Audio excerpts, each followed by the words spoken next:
Amis vierges, bonjour, bienvenue sur la chaîne, j'espère que tout le monde va bien. On se retrouve pour aller voir vos énergies pour ce début de mois de février les amis. Alors pour la carte conseil, j'ai décidé d'utiliser mon oracle des ombres. Je vais faire un petit tirage en croix avec mon petit Lenormand. Et pour les énergies sentimentales, évidemment, je vais utiliser mon chakra du cœur que je vais laisser de côté pour le moment. On y va déjà avec le conseil pour ce début de mois de février. C'est parti.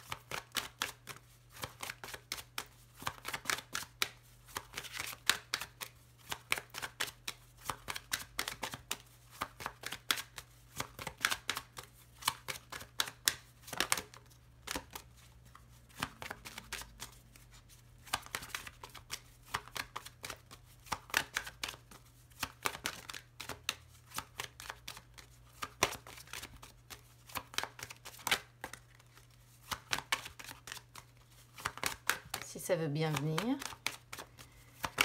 Ah bah voilà, il suffisait de demander.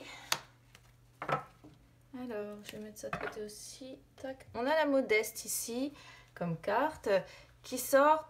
Donc, la modeste. En fait, c'est une carte qui sort parce qu'on peut être ici, on peut vous inciter en fait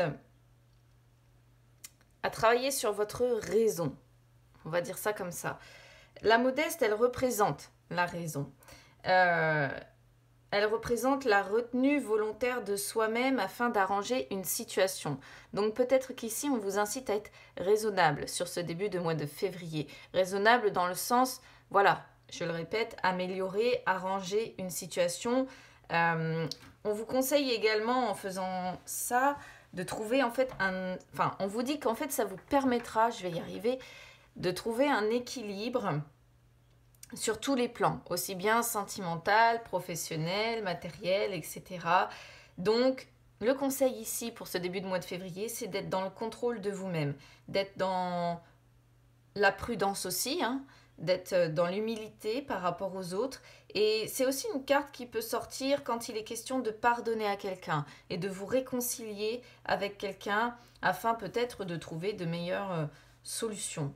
Voilà, donc c'est aussi une carte qui peut parler de réconciliation, réconciliation dans le sens, il est peut-être temps de pardonner à quelqu'un, ou alors il est peut-être temps aussi que quelqu'un vous pardonne, je ne sais pas. On va voir de quoi va parler le tirage, on y va.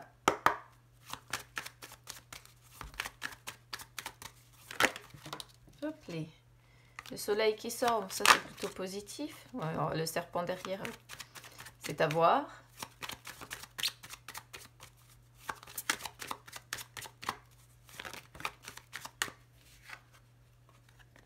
La femme et l'anneau.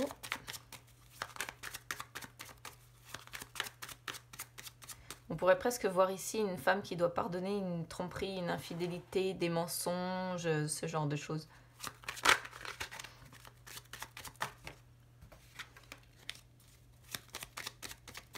Allez, on va déjà faire une petite coupe. Le bouquet, c'est surprenant. Regardez, le bouquet et les oiseaux. Il est temps de vous rétablir d'une situation, les amis. Il est temps de Je vais parler en disant recommuniquer. Voilà. Il est temps vraiment de rétablir une fois de plus une situation au travers des échanges, au travers de la communication. Ça pourrait concerner un couple, mais cette carte-là des oiseaux, je l'associe souvent quand il y a eu tromperie ou qu'on est en triangulaire ou en carré amoureux, parce que vous voyez, il y a 4 oiseaux. Donc, je ne sais pas, peut-être qu'il faut vous rétablir une fois de plus, comme on avait le serpent, tout ça qui sortait tout à l'heure d'une situation où on vous a trompé, on vous a menti, ou bien vous avez été dans ce cas de figure. Et là, maintenant, il est temps de retrouver votre joie, votre bonheur, votre estime de vous-même. Si peut-être vous avez trahi quelqu'un et que ce n'est pas dans vos habitudes, il peut y avoir parfaitement cette idée-là.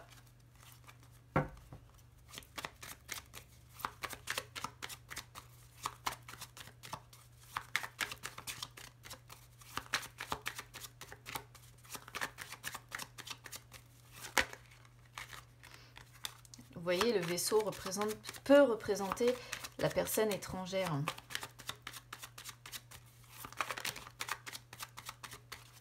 Allez, on va voir si on retrouve ça, ces cartes-là, sur le tirage en croix. Alors, l'encre, le fouet, l'ours, la clé, l'étoile, le chien, la féminine. Oh, le couple là. Les dés, la lune. Non, on ne les retrouve pas. Et le choix. Ok. Bon, on ne les retrouve pas, mais ça n'empêche pas que pour moi, ça reste quand même assez explicite par rapport à ce qu'on avait tout à l'heure. Alors, qu'est-ce qu'on a déjà ici sur ce qui est censé être favorable? Alors, là, je ne vais pas pouvoir parler aux célibataires. On n'est pas sur un tirage sentimental de base. Je demande les énergies générales. Mais là, je pense qu'on est sur quand même un couple. On sent un attachement durable entre les deux personnes que l'on a ici. Mais c'est pas de l'amour, en fait. C'est plutôt vraiment un attachement.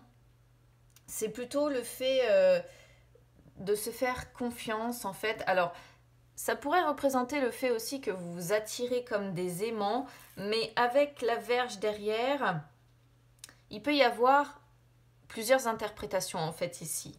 Si vous voulez, là, on pourrait être sur une relation où c'est plus vraiment de l'amour, c'est plutôt, comme je disais, de l'attachement.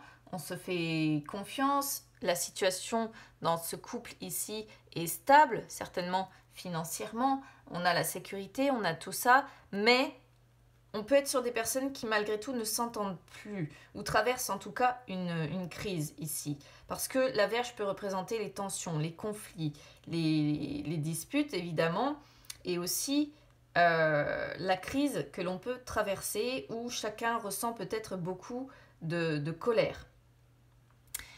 Dans son autre interprétation ici, parce que bon, on est sur ce qui est censé être positif pour vous, on pourrait être sur une relation d'adultère quand même. Pourquoi? Parce que déjà il y a le choix. Le choix sort souvent quand on hésite entre deux personnes. De plus, l'encre peut représenter les personnes qui s'attirent comme des aimants. Les personnes qui s'attirent comme des aimants, qui se font confiance, certainement que ça fait un moment que vous vous attirez comme ça, comme des aimants, et la Vierge représente, et aussi représentatif des amours infidèles, avec le charnel, la sexualité qui s'accompagne. Donc on pourrait voir parfaitement deux personnes qui s'attirent comme des aimants ici, et qui ont tendance à tomber dans les amours infidèles, parce qu'ils s'attirent comme des aimants et qu'ils n'arrivent pas à lutter contre ça. Résultat des courses, je pense que là, on est sur des personnes qui, pour moi, à mon avis, franchissent le pas de ces amours infidèles et de la sexualité qui va avec. Alors, qu'est-ce qui va être maintenant négatif? Alors,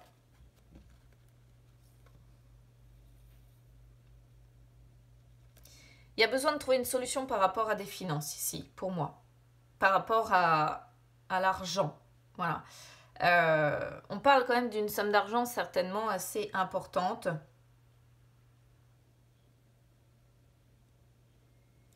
Et moi, je le ressens ici comme ça. Je pense qu'il y a une solution à devoir trouver par rapport à ça. Pour d'autres, ça pourrait représenter une fois de plus, vous voyez, le fait que vous avez la sécurité. Sécurité financière, le confort financier, l'abondance, etc. avec l'ours. Mais finalement, vous êtes chez vous aujourd'hui un petit peu comme dans un palais doré. C'est-à-dire que ce palais, certes, il brille, mais finalement, il est un petit peu devenu aussi votre prison et c'est peut-être ce qui vous retient. Hein? On pourrait voir ça à quelqu'un. On pourrait voir ça pour quelqu'un.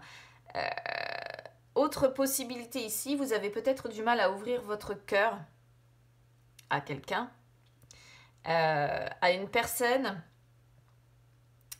qui pourtant vous rassure quand vous êtes avec elle. Une personne par contre qui doit avoir peut-être une force, une relative force et qui à vos yeux peut-être apparaissent comme, comment je pourrais vous dire ça, une sorte de figure d'autorité. Il y a peut-être une forme de rapport de force dans votre relation et vous avez peut-être tout simplement du mal à ouvrir votre cœur à cette personne, à lui dire exactement tout ce que vous ressentez, tout ce qui vous passe par le cœur en fait, par la tête. Alors, le conseil ici, avec l'étoile évidemment, le conseil pour moi, c'est déjà de croire en votre bonne étoile, évidemment, de suivre votre étoile, de retrouver votre optimisme, votre sérénité aussi, votre calme.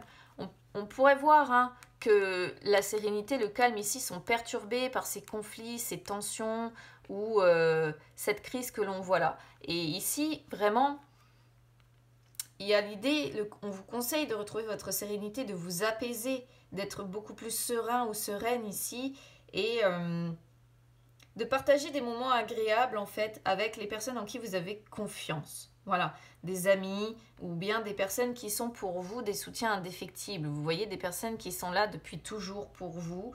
On vous conseille d'échanger avec ces personnes-là, de discuter avec ces personnes-là. Et on pourrait voir aussi ici, pourquoi pas, parce que le chien, c'est ce qu'il peut indiquer, qu'on vous conseille de mettre en fait un terme à une situation qui vous est défavorable au niveau relationnel pour justement retrouver votre sérénité, votre calme, votre lumière en fait hein, quelque part et pouvoir guérir, pouvoir vous apaiser définitivement je dirais. Parce que là on voit bien que c'est tumultueux quand même. Hein. Bon ici, qu'est-ce que vous voulez que je vous dise? On a bien le représentatif du couple. Hein, donc à vous de voir où vous vous situez, si vous pensez que c'est la personne avec qui vous vous attirez comme des aimants, ou bien si c'est celle avec qui vous êtes en crise et quelque part vous êtes retenu par l'argent parce que vous avez le confort, parce que vous avez la stabilité, ou parce que tout simplement cette personne, homme ou femme, hein, peu importe, vous rassure aussi quelque part. C'est peut-être une personne qui vous rassure, qui vous sécurise. Mais peut-être que malgré ça, c'est peut-être pas suffisant. Là, on a l'impression qu'il y a quelque chose qui ne va plus quand même. Donc voilà, c'est vraiment à adapter, évidemment, en fonction de votre situation. Alors, sur le résumé, vous voyez, on a de toute façon les dés avec la lune. On va rester sur ce début de mois de février dans beaucoup d'incertitudes quand même. Hein.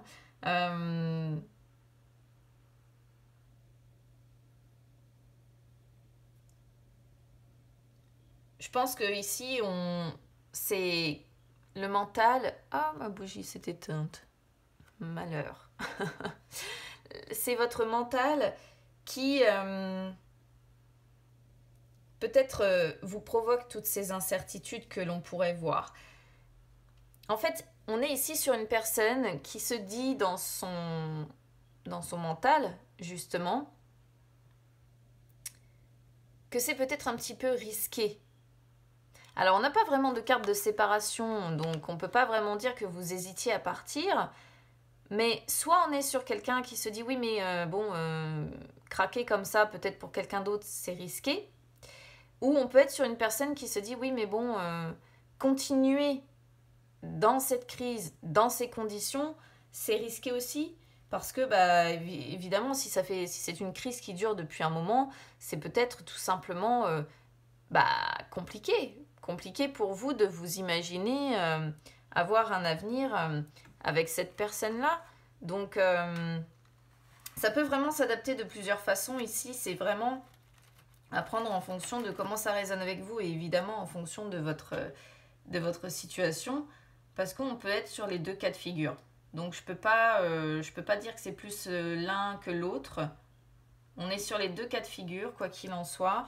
Et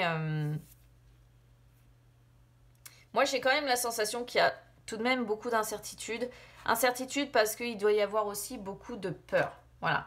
La lune peut représenter, vous savez, les émotions qui sont en nous, les émotions qu'on garde hein, généralement, qu'on ne transmet pas ou qu'on a du mal à transmettre. Et on se dit que c'est un peu hasardeux, quoi. On sent une personne qui se dit, oui, mais là, pour moi, c'est un peu hasardeux. Si je me lance, si vous êtes en triangulaire ou en carré amoureux ici, dans les amours infidèles, si je me lance avec cette personne, je ne sais pas si j'aurai derrière la stabilité financière, si j'arriverai à retomber sur mes pattes, ou si on est sur quelqu'un qui est clairement dans une relation où il y a une crise qui dure depuis un moment, une personne qui se dit oui mais bon, c'est un peu hasardeux, est-ce qu'on a la promesse d'un changement derrière, ou est-ce que ça va rester comme ça dans la crise? On est sur une personne qui se dit j'ai tout à gagner ou j'ai tout à perdre, je vais être puni ou je vais être récompensé, je vais gagner ou je vais perdre. Mais je pense que du coup le mental il souffre un petit peu quand même ici d'incertitude et il y a certainement quand même beaucoup d'émotions à fleur de peau, beaucoup de peur. On n'a pas vraiment de carte qui pourrait rappeler qu'on a un pardon à donner. Mais peut-être tout simplement que si à un moment donné vous prenez la décision en vous disant que de toute façon si vous êtes dans une relation où ça ne va plus, où le couple est en crise, on pourrait voir quand même l'idée ici, quelque part de dire à cette personne pardonne-moi, je n'y arrive plus en fait. Vous voyez, il pourrait y avoir ce message-là. Alors évidemment après si vous êtes en triangulaire ou en carré amoureux, le pardon ce serait d'expliquer pourquoi vous en êtes arrivé là. Quoi qu'il en soit, on voit bien le problème relationnel avec le choix qui est au dos et la personne aussi qui est dans les indécisions, comme on ressort de toute façon sur la réponse et le résumé de votre début de mois de février. Ça va rester un petit peu comme ça dans le flou, dans les doutes, dans une personne qui se pose des questions, qui a une décision certainement à prendre. Et souvent, celle-ci, elle sort lorsque les chemins doivent se séparer. Vous voyez, pour retrouver plus de bonheur. Et on pourrait voir une personne qui par contre, est quand même amoureux ou amoureux de son amante. Ici, regardez, vous voyez derrière la séparation qui bloque. Ouais, je vais le faire dans l'autre sens, ça sera mieux, vous verrez peut-être mieux. Là, on a si vos chemins se séparent, il y aura plus de joie derrière. Je suis désolée, c'est terrible ce que je vous dis, mais c'est ce qu'on a ici. On pourrait voir qu'effectivement, vous êtes amoureux ou amoureuse ici de votre amant quand même. Et on voit que malgré tout, vous bloquez la séparation. Vous voyez, la rupture, la séparation, elle est là, mais vous la bloquez. Vous savez que vous avez une décision à prendre par rapport à ça, mais vous êtes dans une impasse pour prendre ce nouveau départ, réussir à prendre ce nouveau départ. L'histoire est assez précise ici. Bon, je n'arriverai pas à relancer ma bougie parce que la mèche est foutue. Donc c'est tout. Je vais m'en passer pour le restant des tirages. Allez, on va voir du côté des énergies sentimentales. Hop, c'est parti.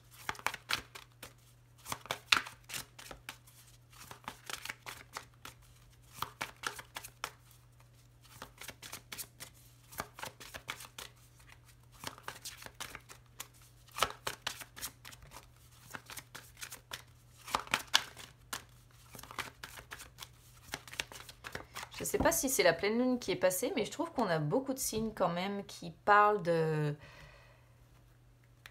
sentimental, alors que je demande les énergies générales, vu que derrière je fais justement un tirage sentimental. Mais bon, c'est tout. Je suis là pour transmettre ce qu'on me dit, ce qu'on m'envoie en tout cas comme message.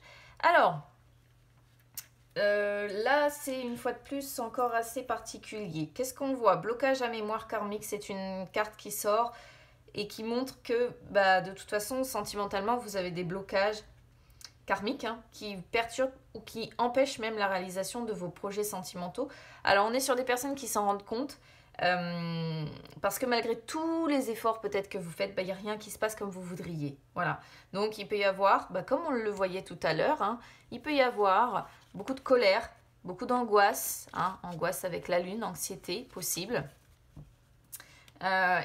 C'est une carte qui vous dit que c'est tout à fait normal en fait de ressentir du coup ces émotions-là parce que vous avez besoin d'un nettoyage énergétique, parce que vous avez dans le corps des mémoires qui sont bloquantes par rapport à des choses que vous avez certainement vécues. Alors si vous avez commencé un travail énergétique, ça veut dire que c'est pas terminé, il reste encore des blocages à lever.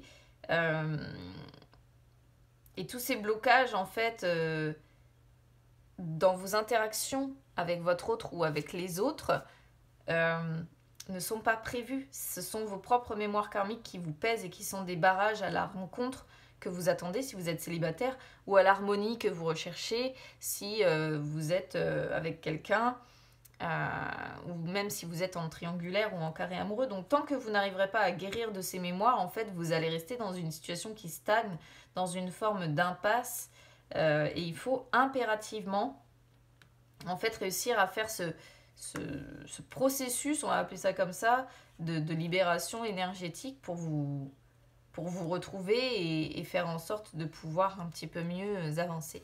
Alors, différence d'âge. Alors celle-ci, elle est très particulière, je l'ai déjà dit, parce que en fait, c'est une carte qui dit que la personne qui vous est destinée, que vous soyez célibataire ou que vous soyez en fait en couple, vous devez avoir une différence d'âge d'au minimum 3-4 ans. Hein, jusqu'à 10, 15, peu importe, mais au minimum 3-4 ans.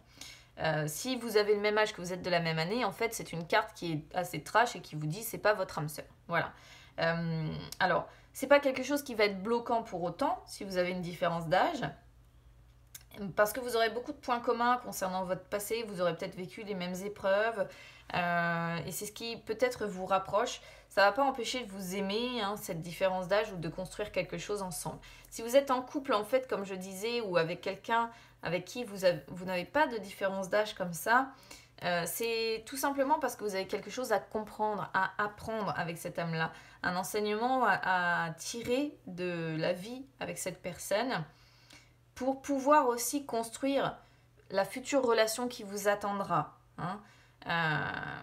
Et dernière possibilité, si vous êtes en couple avec une personne avec qui les choses sont compliquées, si vous avez une différence d'âge avec elle, mais que c'est compliqué, on vous demande d'avoir confiance. C'est vrai que les débuts peuvent être assez compliqués, assez chaotiques, mais on vous dit que c'est une relation qui vaudra la peine d'être vécue et qui finalement pour vous sera constructive. Vous voyez, hein, on pourrait être sur des personnes qui ne sont pas encore ensemble, qui se connaissent mais qui ne sont pas encore ensemble. Ce qui me confirme quand même l'idée qu'on a un couple, alors moi j'appelle ça un couple socle quelque part, quand on est déjà engagé officiellement, mais la personne qui vous est destinée ici, on pourrait voir que vous n'êtes pas encore avec, quoi. Voilà. Alors n'hésitez pas à me dire comment ça aura résonné avec vous, du coup, amis vierges. N'hésitez pas à vous abonner à la chaîne, hein, c'est gratuit.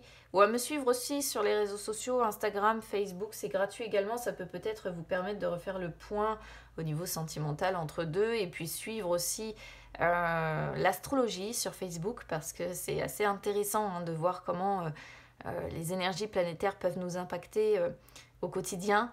Donc, écoutez, je vous souhaite quand même un bon début de mois de février, malgré la situation un peu complexe côté cœur pour vous.